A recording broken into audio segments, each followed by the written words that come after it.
People imagine the Pink Palace with its famous driveway lined by swaying palms and those unmistakable pastel walls shimmering in the California sunlight.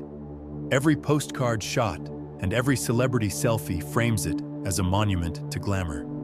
This is the Beverly Hills Hotel, the Pink Palace, the mythical backdrop for love stories, clandestine affairs, and the birth of Hollywood legend.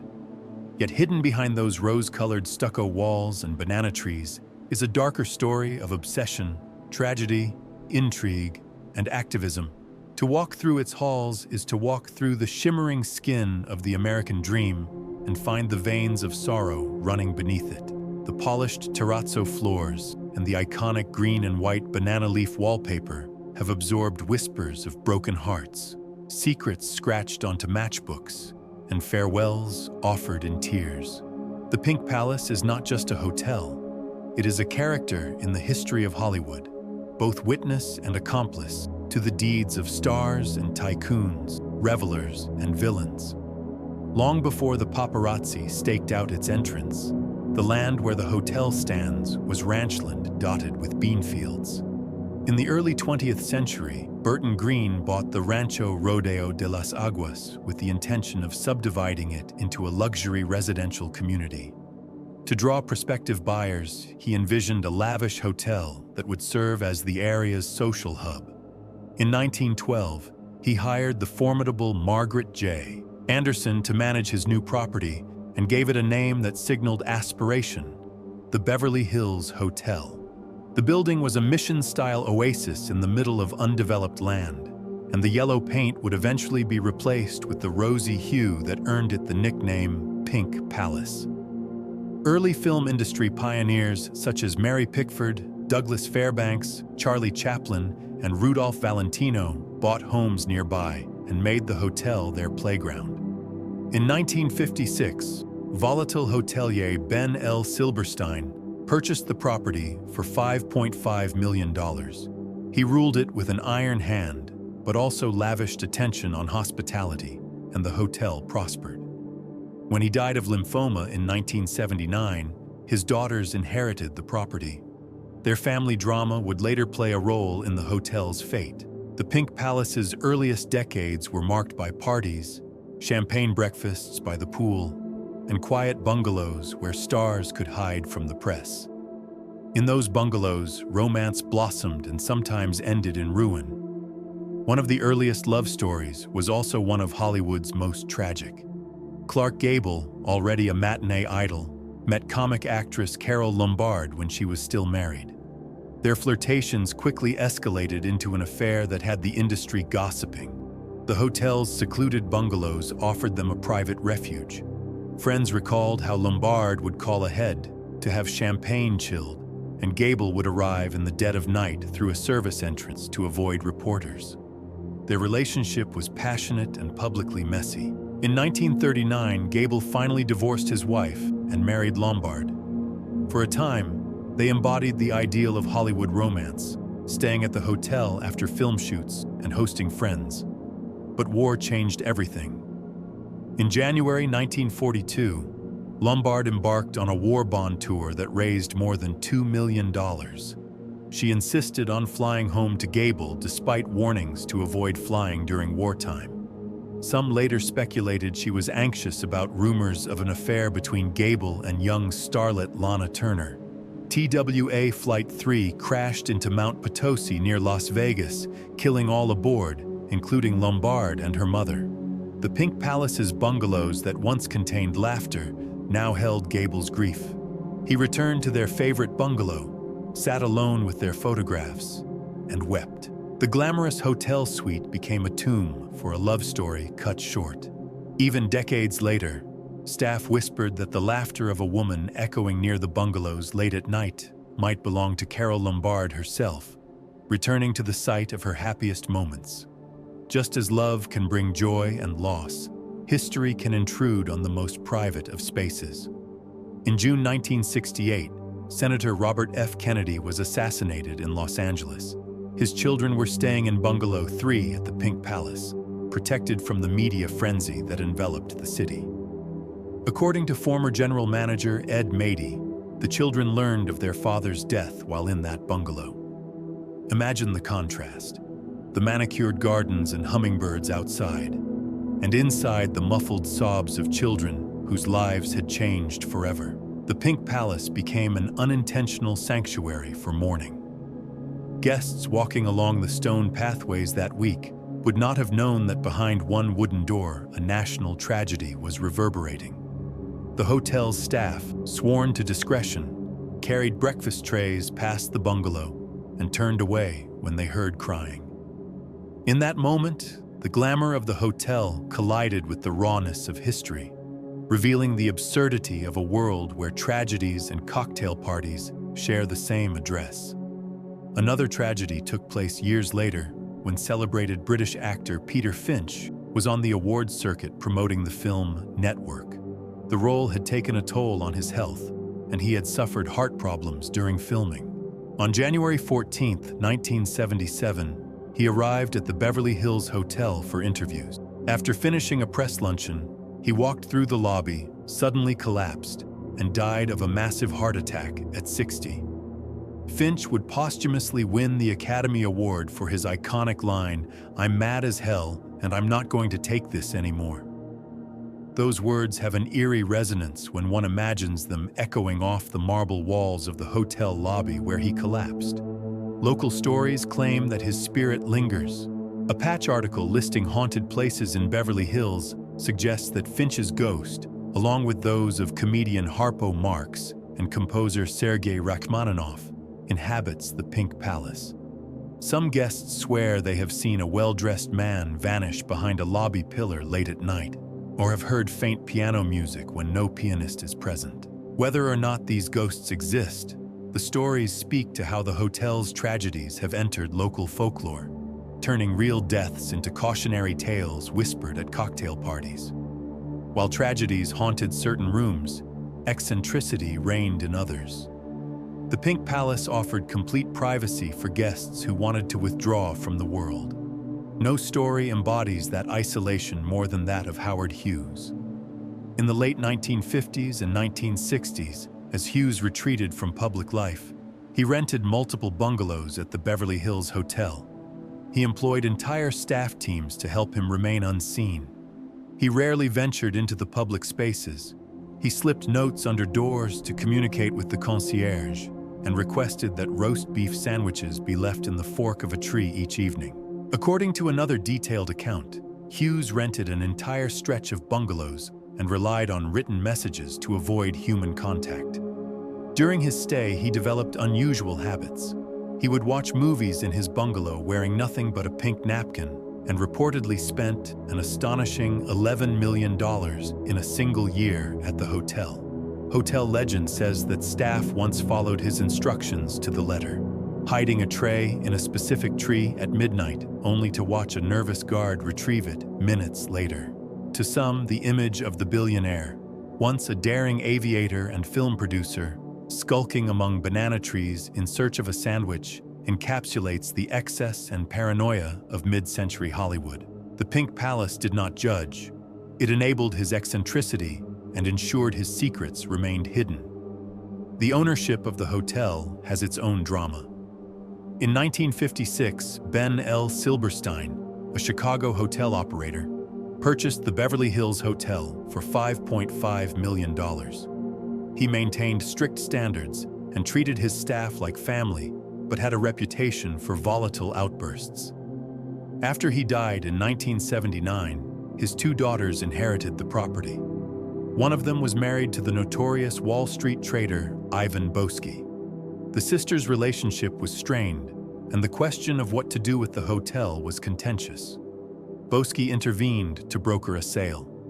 Marvin Davis, an oil billionaire, and the Sultan of Brunei both bid $135 million. Though the Sultan's wealth was far greater, the family preferred an American owner. Davis won the initial bid, but soon realized that the hotel required extensive and expensive repairs. He sold it to the Sultan for a much higher price. The purchase by Hassan al-Bolkiah, the Sultan of Brunei, triggered whispers in Beverly Hills. Residents were suspicious of the new owner, who closed the hotel for major renovations. Some believed he intended to transform it into a private palace, away from the prying eyes of his own kingdom. When the Pink Palace reopened, it gleamed like a newly minted coin, but the sense that it had been taken over by a distant autocrat lingered. Decades later, the Sultan's political decisions would ignite a storm that threatened the hotel's future. In October 2013, Brunei announced that it would implement a strict interpretation of Sharia law, including public flogging for women who had abortions, amputation for theft, and death by stoning for homosexuals and adulterers. The news reverberated through Hollywood. Activists and celebrities began calling for a boycott of the Dorchester Collection hotels, which included the Beverly Hills Hotel. In 2014, celebrities like Elton John, Ellen DeGeneres, Sir Richard Branson, George Clooney, and more used their platforms to decry the brutal laws and withdraw their patronage. Actor Jay Leno and talk show host Ellen DeGeneres condemned the hotel for being owned by a regime that stoned people for adultery and homosexuality. The protests were amplified by social media. Within weeks, major events were canceled, high-profile guests left, and hotel employees found themselves polishing silverware in empty ballrooms. By late May 2014, the hotel had lost an estimated $2 million in cancellations. To minimize the damage, management reassigned staff to other roles or put them on leave, effectively punishing workers for a ruler's decisions. For many employees, the boycott created anxiety. They supported equality, yet depended on the hotel for their livelihood. Activist James Duke Mason later reflected that the boycott continued for years and had financial and reputational repercussions. He wrote that the 2019 announcement of a moratorium on implementing the harsh laws was a victory for activism. The Sultan's government said the death penalty for homosexuality would not be enforced, though the law remained on the books. In the years that followed, the Dorchester Collection attempted to rebuild relationships with the LGBTQ+ community and even sponsored pride events. Yet the memory of those empty rooms and picket lines remains a stain on the Pink Palace's legacy. Rumors of ghosts and tragedies swirl around the hotel like morning mist. Some say that late at night, as the lights from Sunset Boulevard turn the pink walls golden, one can hear the laughter of Marilyn Monroe echoing from Bungalow 7, where she stayed while divorcing her second husband. Others speak of disembodied piano notes drifting from the ballroom, perhaps from the spirit of Rachmaninoff, who composed there and left pieces of his genius in the air. Staff whisper about a man in a dark suit who wanders the lobby and vanishes near the front desk. They think it may be Peter Finch, still clutching his chest and repeating his angry monologue. After Carole Lombard's death, some claim a woman in 1940s attire glides through the gardens, pausing as though waiting for someone. To outsiders, these ghost stories may seem like the fever dreams of a city addicted to drama. But to those who have worked at the hotel for decades, the building is alive with memories. Every evening, as they switch on the table lamps in the Polo Lounge and adjust the cushions in the bungalows, they feel the presence of those who never left. The hotel's relationship with Hollywood's golden couples and scandals forms a tapestry of gossip and heartbreak. In Bungalow 1, writer Gore Vidal's mother had an affair with leading man Clark Gable. Their clandestine meetings were an open secret among staff. Each afternoon, Vidal's mother would slip through the back gardens, carrying a scarf to conceal her face, and Gable would arrive later wearing dark glasses and a grin. Meanwhile, Bungalow 3 would later hold the Kennedy children as they learned of their father's death. The same bungalow had hosted countless cocktail parties years before. That juxtaposition underscores the hotel's role as both love nest and mourning place. When guests recall that Elizabeth Taylor honeymooned there multiple times, they picture her descending the bungalow's steps with a new husband, each honeymoon a fresh start. She married 7 men, but returned to the Pink Palace to begin again, leaving behind shards of relationships among the bougainvillea. The Pink Palace also provided cover for one of Hollywood's most enduring affairs. Spencer Tracy and Katharine Hepburn carried on a relationship that defied the moral codes of the day. Tracy was married, and divorce was out of the question. The hotel's discreet bungalows allowed them to spend evenings together without attracting paparazzi. They would dine in the Polo Lounge, then retreat to a bungalow, emerging in the morning as if nothing had happened. Staff recall that Hepburn insisted on making their own breakfast rather than ordering room service, perhaps to avoid detection. Their secret affair spanned decades. They would eventually star together in 9 films, their chemistry on screen a reflection of nights spent behind the Pink Palace's walls. While not as dramatic as Lombard's crash or Finch's heart attack, the secrecy and sadness of their love story is part of the hotel's darker texture. Great passion held in by walls built to conceal and protect. Privacy was not always a sanctuary. Sometimes secrecy allowed destructive habits to flourish. The Pink Palace's bars and lounges became refuges for artists and power brokers escaping public scrutiny. Behind the green leather booths of the Polo Lounge, deals were struck and personal boundaries dissolved. Directors promised roles in exchange for favors. Studio moguls made career-defining decisions over martinis. Some guests indulged in heavy drinking or drug use in bungalows far from the main building. The hotel staff kept quiet as long as the bills were paid. In the 1950s and 1960s, the Pink Palace was rumored to be a meeting place for organized crime figures, though there is little documentation. The intersection of wealth, power, and secrecy created a fertile ground for exploitation. Women and men drawn to Hollywood were sometimes led into situations where their careers depended on compliance. These stories rarely make the headlines. They remain part of the hotel's shadowy oral history. When Ben Silberstein was alive, he tried to protect the hotel from scandal, but he also demanded total loyalty from his staff and used that loyalty to cover up the missteps of famous guests. Employees knew not to call the police when celebrities had violent outbursts. They quietly cleaned up broken glass after drunken fights. They ushered out crying starlets, their mascara streaking down their cheeks, and told them to take the service exit to avoid photographers. The hotel's doctrine was simple: discretion at all costs. It is part of why the Pink Palace became the default hideout for celebrities during divorces, breakdowns, and affairs. The same discretion that shielded them also allowed cycles of abuse to continue unchecked. The sale of the hotel in the 1980s to the Sultan of Brunei introduced a new era. His renovations modernized the property, but also stirred anxiety in the community. The locals worried that a foreign monarch whose country was thousands of miles away would not understand the hotel's cultural significance. The Sultan closed the hotel for 2 years for a top-to-bottom overhaul. He gutted rooms, restored the original banana leaf wallpaper, and reduced the number of rooms to create larger suites. He hired star architect Paul Revere Williams, who had renovated the hotel in the late 1940s, to ensure the new design respected its heritage. When the Pink Palace reopened with its signature pink paint refreshed, the Sultan's fears were proven partly unfounded. Guests returned and marveled at the updated glamour. But some critics noted that this new opulence was funded by wealth accumulated under an absolute monarchy. The glistening pool chairs were cushioned by oil revenues extracted from Brunei's fields.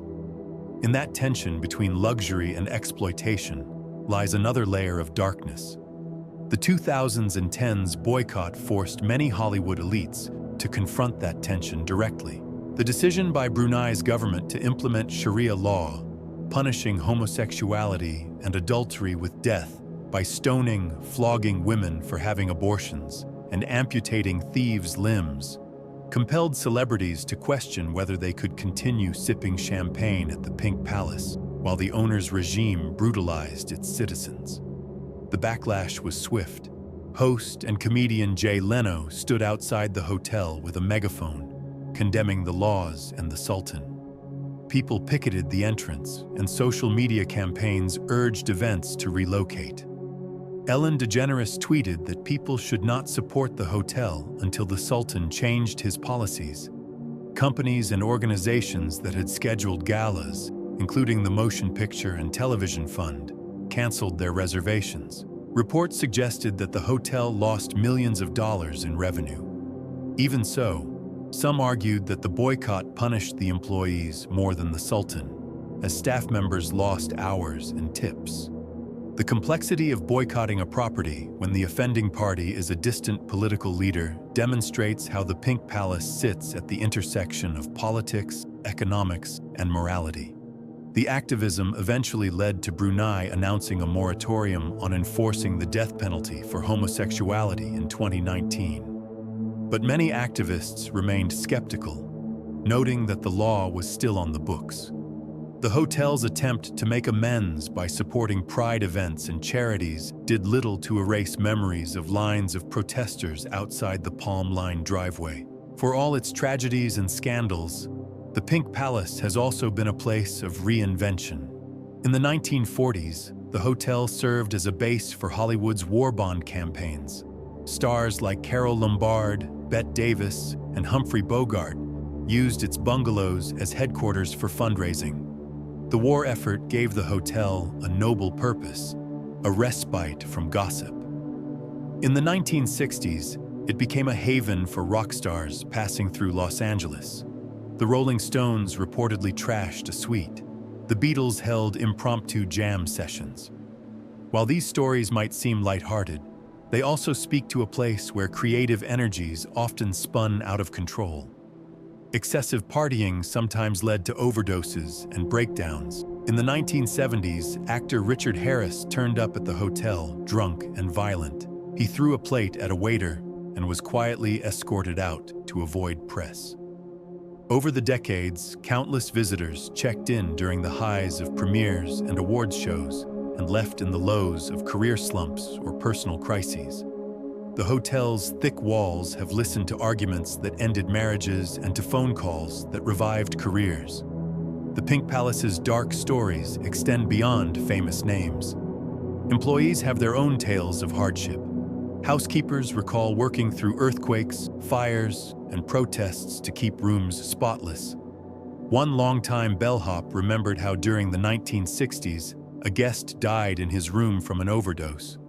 The hotel discreetly removed the body through a service elevator, while other guests sipped cocktails on the terrace. Another staff member recounted that during the 2014 boycott, many colleagues were furloughed without pay, and some never returned.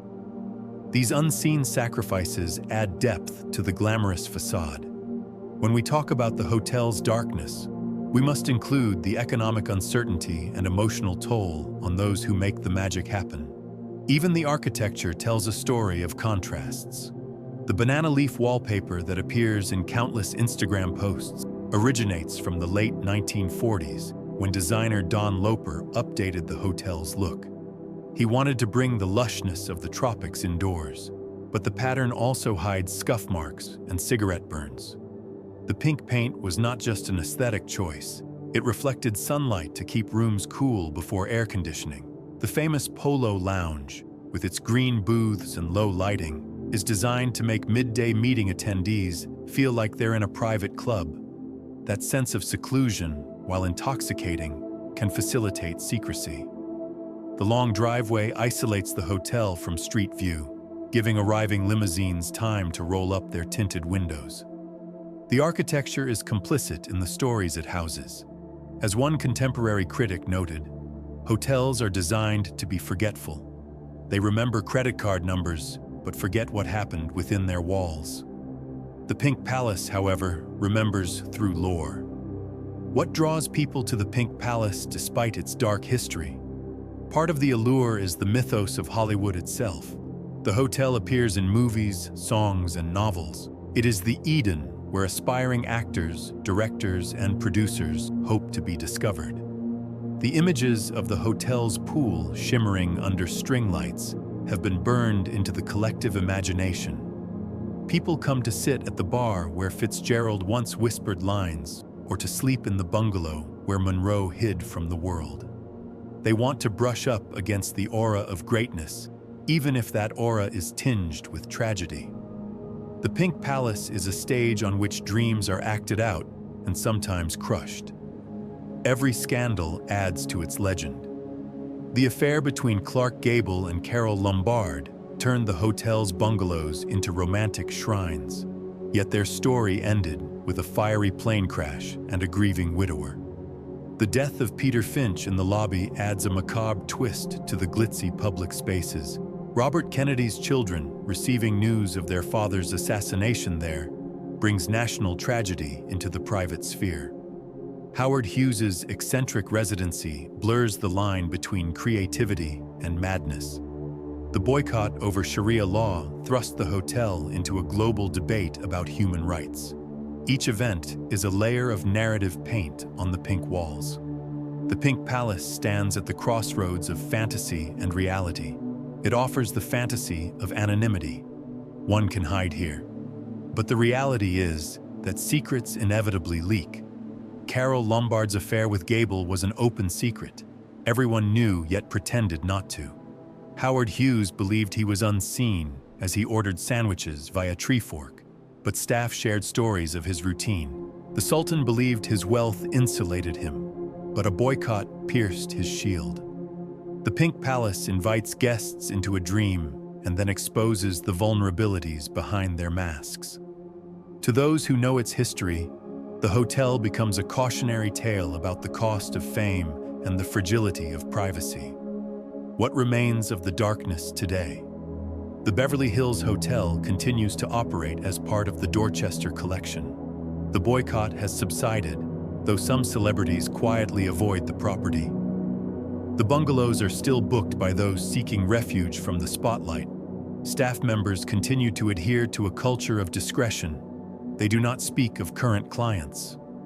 Meanwhile, the stories of Lombard, Finch, Hughes, and others circulate in books, articles, and late-night conversations. Tourists whisper to each other at the edge of the driveway, pointing toward the bungalows and sharing half-remembered tales. The hotel itself has embraced some of its history, offering glimpses through photo displays and curated experiences. But the darkest stories are not on display. They live in memory and rumor, accessible only to those who listen carefully to the whispers in the palm trees. In reflecting on the Pink Palace, one might ask whether a place can be both a sanctuary and a site of suffering. The Beverly Hills Hotel seems to say yes. It has sheltered lovers and mourners, artists and tyrants, innocents and corrupt power brokers. Its pink stucco and green lawns hide tragedies that have shaped the narrative of Hollywood. To tell its story honestly is to acknowledge the glamour and the pain.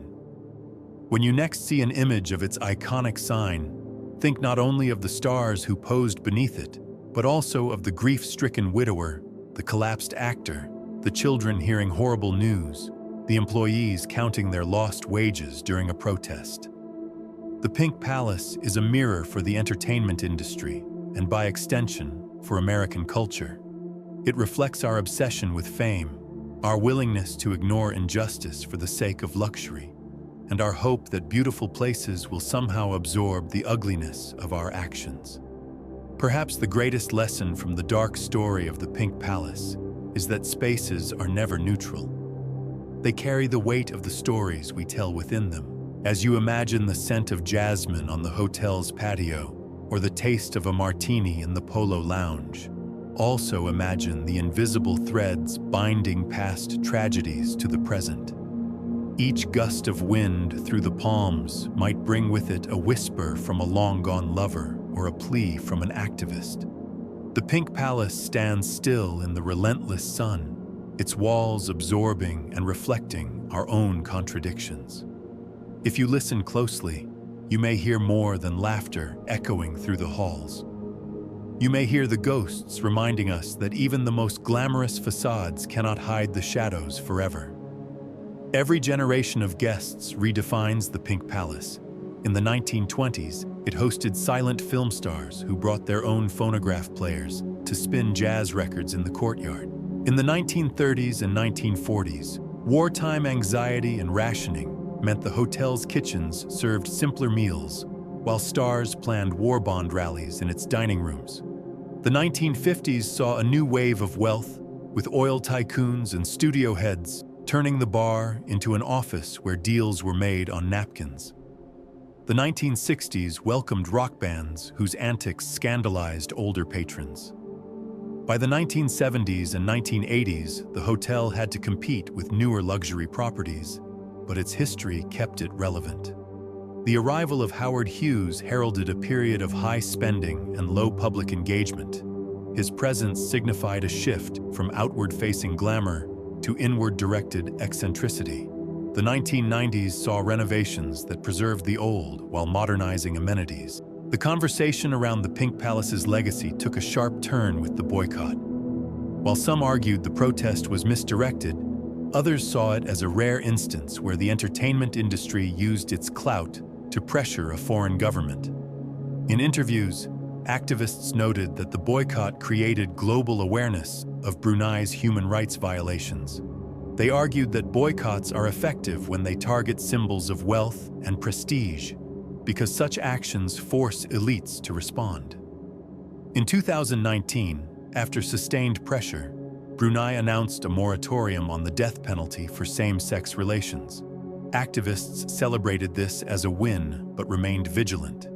The episode reveals that even a hotel built for leisure can become a stage for political action. Darkest tales remain unpublished because the hotel's culture of secrecy continues. Former employees speak anonymously about what they witnessed: marriages ending in violent arguments, therapists ushered into bungalows at midnight, addiction spirals culminating in rehab. They tell of famous faces they found sobbing alone by the pool at 3 a.m., of productions halted because an actor disappeared into the hotel's cocoon. These stories seldom include names, and perhaps that is for the best. They serve as reminders that luxury cannot protect anyone from human frailty. The Pink Palace holds space for both the myth of Hollywood's golden age and the reality of its casualties. In the final analysis, the Pink Palace's dark story is not a single tale, but a collection of moments linked by place. It is Gable pacing a bungalow, chain-smoking, waiting for word of his wife after the crash. It is children huddled together after hearing that their father is dead. It is Peter Finch collapsing under chandeliers. It is Howard Hughes slipping into the night to retrieve a sandwich he cannot pick up himself. It is employees quietly protesting, worried about their livelihoods as celebrities call for boycott. Each event is distinct, but they all reverberate through the same walls. The pink paint hides cracks and repairs. The banana leaves rustle without revealing secrets. Only by piecing together these stories can we see the full picture of a hotel that symbolizes both the heights of luxury and the depths of human experience. As the sun sets behind the palms and the neon sign glows, casting a rosy light on the driveway, you can imagine the generations of drivers who have pulled up thinking they were entering paradise. Some left with memories of poolside cocktails and career triumphs. Others left carrying grief so heavy that they could barely step out of the bungalow. The Pink Palace will continue to host new stories, some joyous, others tragic. Its dark history does not diminish its beauty, but deepens it. It reminds us that glamour is not a shield against pain, that even the most iconic places are haunted by the past. The Pink Palace is more than a hotel. It is a testament to the human capacity to seek refuge, make mischief, love deeply, and suffer quietly, all under the same pink roof. When you next glimpse a photograph of that sign, or walk past the property on Sunset Boulevard, you may remember the names and events that cast long shadows there. And perhaps you will wonder what new stories are unfolding behind those banana leaves, as the Pink Palace continues to be both a beacon and a mirror for Hollywood's dreams and nightmares. The love story between Gable and Lombard deserves a closer look because it illustrates how the Pink Palace served as both cradle and coffin for Hollywood dreams. Lombard, famous for her bawdy humor, and Gable, a rugged leading man, began trading barbs and jokes on set. then blossomed into lovers over dinners in the Polo Lounge. They used the privacy of the bungalows to escape reporters, slipping through service gates after dark. Staff remember them as affectionate and unpretentious, bringing their own groceries and laughing late into the night. Their relationship was one of equals, two stars seeking refuge from the spotlight. When they married, the hotel hosted a small celebration and decorated their bungalow with flowers. Their final phone call before Lombard's ill-fated flight has been recounted many times. She teased Gable about his hair and promised to be home soon. That call, likely placed from a room at the hotel, haunted him after her death. Lombard's war bond tour was grueling. She sang, gave speeches, and charmed audiences into buying bonds across several states. She insisted on flying home rather than taking a train, saying she wanted to return quickly. The crash of Flight 3 into Mount Potosi shook the nation. Gable chartered a plane to Nevada and waited at the base of the mountain, refusing to believe his wife was gone until he saw the crash site. He later said the hotel felt like a mausoleum. He avoided their bungalow for years. Friends said he would stare at the Pink Palace sign from a distance, tears running down his face, unable to cross the threshold. The hotel's walls held the echo of his grief, a reminder that fairy tales are fragile. The 1960s were a time of social upheaval in America. Civil rights marches filled streets, anti-war protests shook campuses, and assassinations punctuated the decade with grief. Against that backdrop, the Pink Palace remained a bubble of luxury, but the outside world seeped in. Robert Kennedy's campaign for the presidency had energized idealists who believed in change. When he was shot at the Ambassador Hotel on June 5, 1968, Los Angeles became ground zero for sorrow. His children were whisked away from the chaos and sequestered in Bungalow 3 of the Beverly Hills Hotel.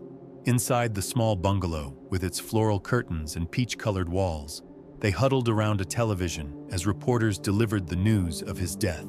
Hotel staff tried to provide comfort by bringing hot chocolate and extra blankets. One housekeeper later recalled hearing their sobs through the thin door. Outside, life went on. In the Polo Lounge, producers debated budgets and actors posed for photographs. The juxtaposition between national tragedy and local indulgence was stark. Some guests felt uneasy sipping champagne while a family mourned yards away. Others were unaware. For days, the children remained inside, protected from cameras by a labyrinth of hedges and the vigilance of hotel security. The Pink Palace had transformed into a fortress. When they finally left, escorted by Secret Service agents and shielded by umbrellas, the staff lined up silently to pay respects. The hotel continued to host parties and luncheons, but the memory of those days lingered like a shadow across the property.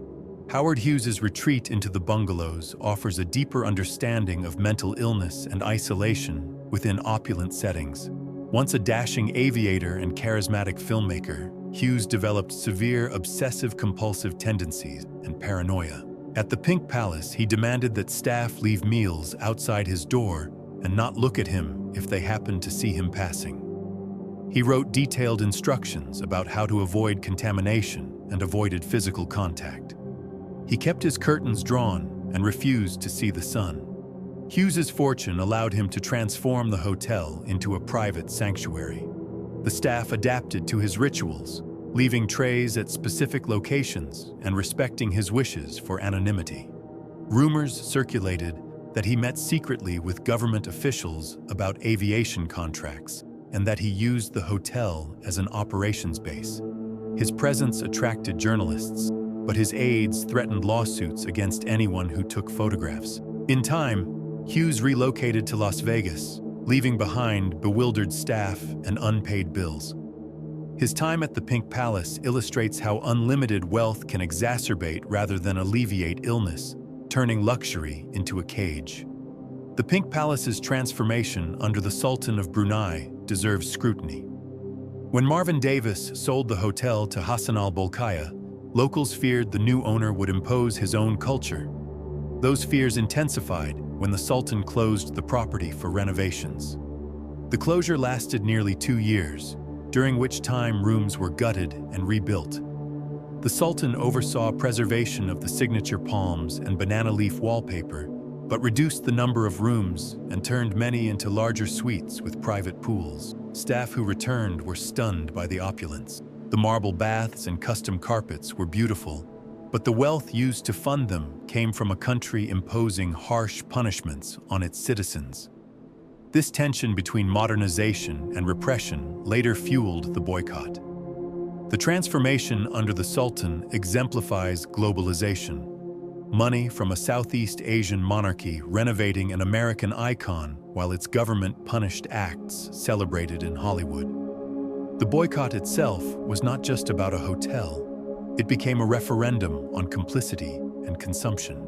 When the Sultan's laws were announced, the Pink Palace became a tangible symbol of the dilemma. Some argued that staying at the hotel indirectly funded oppression, while others contended that boycotting hurt innocent workers more than the owner. Protesters gathered outside the hotel wearing rainbow flags and implored guests to check out. For the first time in years, cameras focused not on celebrities entering the property, but on activists outside. The debate revealed cracks within Hollywood, a community that prides itself on progressive values, yet often overlooks where its money goes. Over time, the protest lost momentum, but the issue resurfaced whenever new guests were criticized online. Employees described the period as a ghost town, with occupancy rates far below normal. Many were reassigned to sister properties or put on leave. Activists celebrated Brunei's 2019 moratorium on death penalties for same-sex relations, though they noted the law remained. The boycott illustrates how hospitality businesses become entangled in human rights debates. Ghost stories might seem frivolous compared to human rights, but they are part of how people process the hotel's dark history. In many cultures, ghosts represent unresolved grief. At the Pink Palace, the ghost of Carole Lombard is said to appear near the bungalows after rain, her hair shining in the moonlight. Others report seeing a woman in 1950s attire wandering through the lobby with a lost expression. Staff affectionately call her the Dame, and some believe she may be a composite of the many women who sought refuge here. Piano notes in the empty ballroom are attributed to Rachmaninoff, who performed at the hotel and perhaps left an imprint. A particularly chilling story involves a phone call received by the front desk at 3 a.m. The caller spoke in a whisper, asking for Carol, and when the concierge explained that no one by that name was registered, the line went dead. Later, the concierge learned it was the anniversary of Lombard's death. Skeptics dismiss these tales as fanciful, but they persist because they allow employees and guests to make sense of the tragedies. To imagine Lombard roaming the grounds or Finch haunting the lobby is to keep their stories alive. In a city obsessed with youth and novelty, ghosts provide continuity and connection to the past. The Pink Palace, with its long history and endless corridors, is the perfect stage for such phantoms. Even the mundane details of the hotel contribute to its legend. The pool area evolved from a simple rectangle into a lavish oasis with cabanas and a bar cart serving cocktails. In the 1930s, swimwear fashion shows were staged there. In the 1950s, it was where Marilyn Monroe sunbathed with Truman Capote. The cabanas became scenes of business deals and flirtations. The Polo Lounge, originally a bar for polo players, grew into the epicenter of power lunches. Its menu shifted with Hollywood's tastes, and regulars claimed their own booths.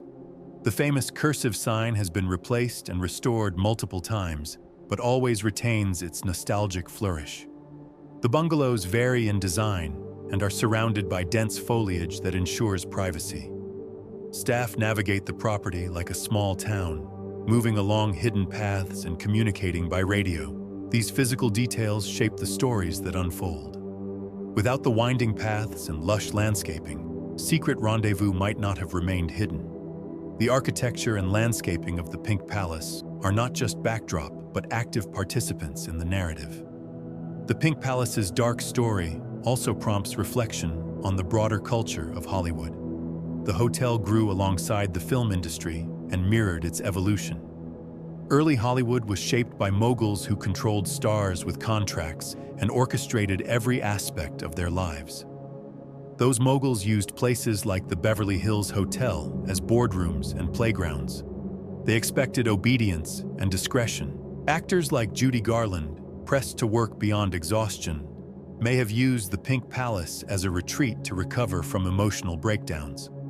Directors facing studio pressures may have written scripts by the pool, their anxiety hidden behind sunglasses. Even today, Hollywood remains a place where power imbalances and exploitation occur. The hotel's history reminds us to look beyond the red carpets and glamorous premieres. It challenges us to consider the human cost of our entertainment. When we watch films featuring Clark Gable or Katharine Hepburn, we might imagine them retreating to the Pink Palace, their laughter masking fatigue or heartache. The question remains, can the Pink Palace reconcile its glamorous image with its dark past? The Dorchester Collection has attempted to acknowledge the hotel's heritage through curated exhibits and partnerships with historians. They also participate in charity galas raising funds for human rights organizations to mend relationships. Some of the hotel's profits now support foundations benefiting LGBTQ+ causes, reflecting a commitment to change. Yet cynics see these efforts as public relations moves rather than genuine transformations. They argue that a hotel cannot fully atone for its owner's policies. Others believe that spaces can evolve and that acknowledging past mistakes is a step toward improvement. What is clear is that the Pink Palace will continue to generate stories. A new starlet will check in and write a screenplay in the same room where a silent film actress once collapsed from exhaustion. A young activist will organize a protest on the same steps where producers sealed deals. A child celebrating a birthday by the pool will splash water in the same spot where Peter Finch once sat before his final interview. The layers of history will continue to accumulate still, each generation adding their own threads to the tapestry.